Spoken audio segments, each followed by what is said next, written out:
à tous, bienvenue sur C0. Mais alors, comment on pourrait avoir notre Bitcoin à 100 000 $? Et donc, il y a un des analystes très intéressant d'ailleurs qui nous dit comment on pourrait arriver à avoir un Bitcoin à 100 000 $.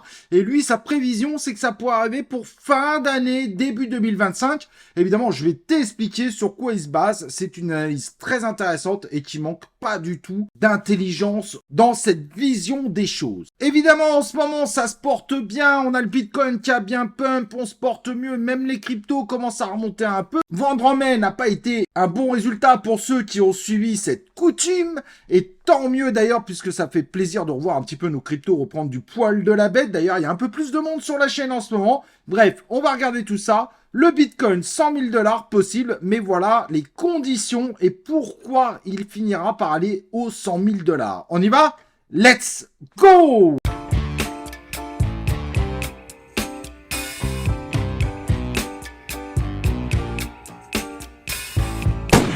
Alors évidemment, on va regarder pourquoi le Bitcoin a quelques difficultés et pourquoi il pourrait atteindre 100 000 $ fin d'année, début d'année, selon certains analystes. Et je pense que c'est extrêmement intéressant de regarder cela ensemble.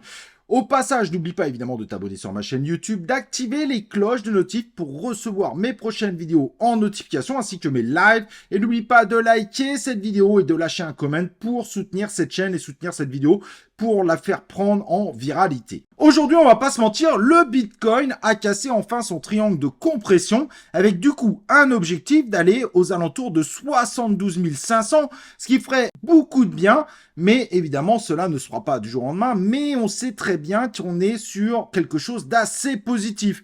Finalement, vendre en mai n'a pas été forcément une très bonne solution pour ceux qui ont suivi ce conseil, puisqu'on a démarré le mois de mai à 60 600 et aujourd'hui on est à plus de 66 000. Bravo au Bitcoin. Et depuis quelques jours, notre crypto évidemment reprennent du poil de la bête, surtout que depuis une semaine elles sont repassées en positif et depuis un mois elles sont également globalement en positif. Donc on repart évidemment sur quelque chose de très intéressant. Il faut que ça continue dans ce sens-là. Mais maintenant, on n'est qu'à 66 000, 100 000, c'est pas encore aujourd'hui. Avec un ATH quasiment à 74 000, qu'est-ce qu'il faudrait alors pour avoir un Bitcoin aller aux 100 000 $?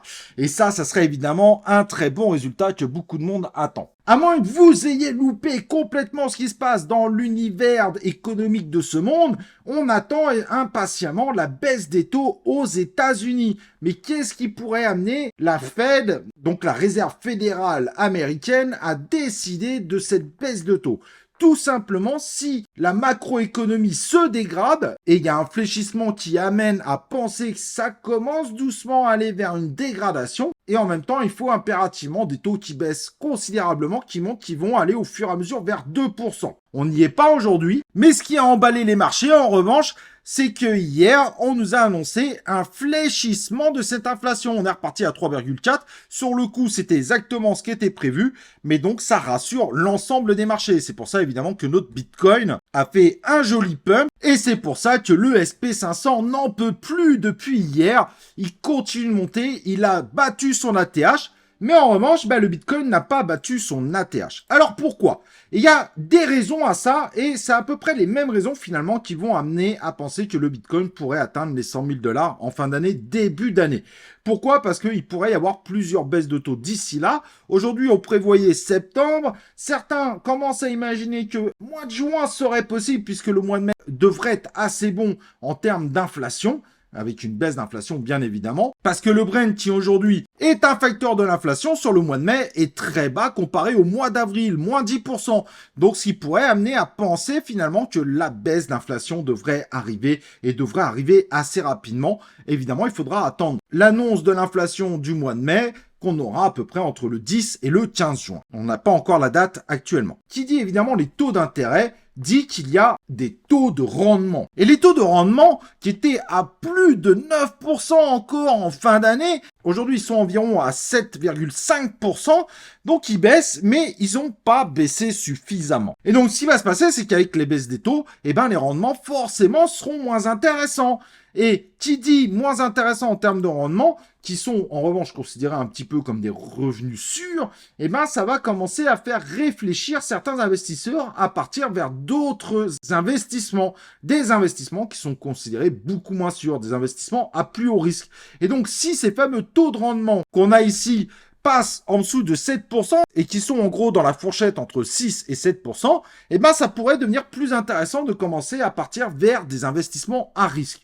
Et qui dit investissement à risque dit évidemment Bitcoin. Alors c'est pas le seul, mais il fait partie des investissements à risque. Le Bitcoin, bien plus risqué aujourd'hui que l'or, même si nous, évidemment, dans l'univers de la crypto-monnaie, on espère qu'un jour il devienne valeur refuge, voire valeur de réserve. Aujourd'hui, ce n'est pas le cas. C'est considéré comme un actif extrêmement risqué, ainsi que toutes les cryptos qui sont très très risquées. Alors que le SP500 est évidemment considéré comme un investissement moins risqué. Bien que je trouve ça complètement discutable, mais c'est comme ça qu'on positionne le SP500 par rapport au Bitcoin. Et c'est une des raisons justement du pourquoi le SP500 carbure beaucoup plus que le Bitcoin, bat son ATH régulièrement alors que le Bitcoin a beaucoup plus de difficultés à remonter. Tout simplement parce que les taux de rendement sont encore extrêmement intéressants. Pourquoi aller investir sur un actif extrêmement risqué alors que finalement on peut faire du fric tranquillement sans prendre de risques? Et le SP500 en fait partie, puisqu'aujourd'hui évidemment l'ensemble des indicateurs nous dit que le SP500 va continuer à monter. Mais en fait il pourrait y avoir un fléchissement à un moment, au moment où le SP500 sera peut-être moins intéressant, de commencer à envisager des investissements à plus haut risque, surtout qu'il y a de plus en plus d'institutions financières et de banques qui commencent à partir également du côté du Bitcoin. Et donc c'est là, et je dis bien c'est là, qu'on pourrait commencer à voir quelque chose qui fasse propulser notre Bitcoin et qui lui donne les bons nécessaires pour dire à tout le monde attention, attention, il va y avoir quelque chose de ouf qui va se passer et amener notre Bitcoin vers les 100 000. Il n'y aura pas du jour au lendemain, mais avec ces propulsions, ça permettra au Bitcoin de pouvoir prendre l'envol nécessaire pour atteindre ces fameux 100 000 $ qui serait évidemment un chiffre excellent et nos cryptos en bénéficieraient sans le moindre doute. Et donc, pour cela, on considère qu'il faut que les taux de rendement passent en dessous des 7%. Et finalement, eh ben, on n'est plus si loin que ça. Une simple baisse des taux, peut-être 2 fois. Une fois serait encore peut-être léger, mais 2 baisses de taux pourraient amener nos rendements à passer en dessous des 7% et pourraient commencer à dire aux investisseurs, surtout évidemment institutionnels, que c'est plus forcément intéressant et qu'il faut partir vers des choses un peu plus risquées, mais qui pourraient faire de bien meilleurs pourcentages, ce qui fera monter notre Bitcoin, qui le sortira d'un range qui est fatigant, qui donnera de l'espoir et qui pourrait leur faire dire, moi je vais faire bien plus que 7% en partant sur ce type d'actif extrêmement risqué, mais qui a tout pour réussir ces prochains mois, voire ces prochains 6 mois, voire la prochaine année. Et c'est pour ça que je trouve que cette analyse est loin d'être idiote, elle est très intéressante et je pense qu'il a raison dans le fond, bien évidemment. C'est pour ça qu'on attend la baisse des taux. Surtout que s'il y a la baisse des taux, que ça deviendra plus intéressant pour les entreprises d'investir, ça deviendra moins intéressant pour ceux qui prennent des obligations, donc eux-mêmes investiront, mais eux, ils vont investir tout simplement dans des actifs plus risqués.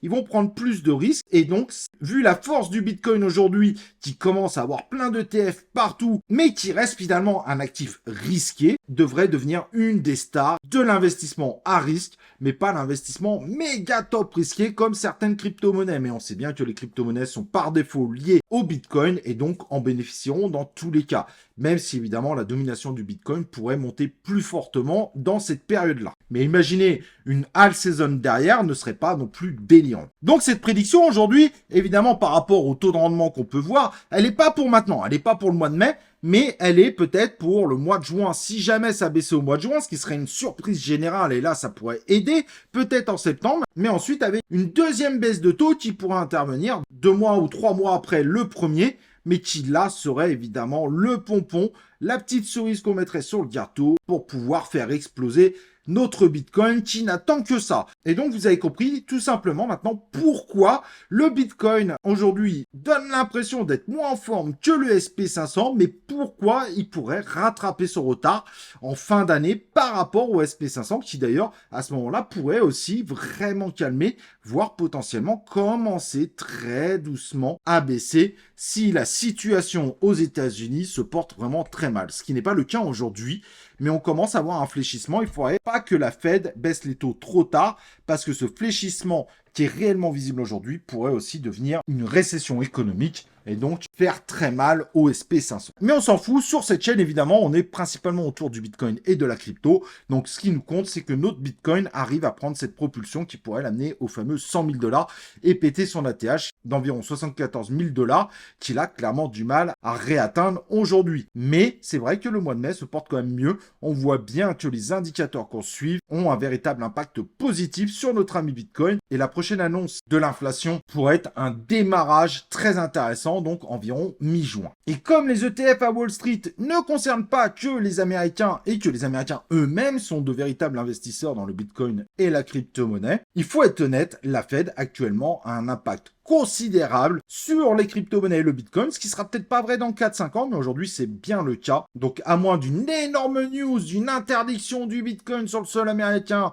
ou ce type de choses, ce type de scénario, comme on l'a dit, semble être des scénarios très probables. Il faut espérer évidemment qu'on n'aura pas quelque chose qui viendra entacher sérieusement notre scénario, celui du Bitcoin à 100 000, puisqu'évidemment pour ceux qui ont des alts, ils en bénéficieront puisque les alts font normalement des pourcentages plus intéressants. Bien que certaines alts n'en bénéficieront pas forcément, choisissez bien évidemment vos narratifs. J'espère évidemment que cette vidéo t'a plu. N'oublie pas de liker cette vidéo avant de partir, comme je l'ai dit au début de la vidéo si tu as oublié de le faire.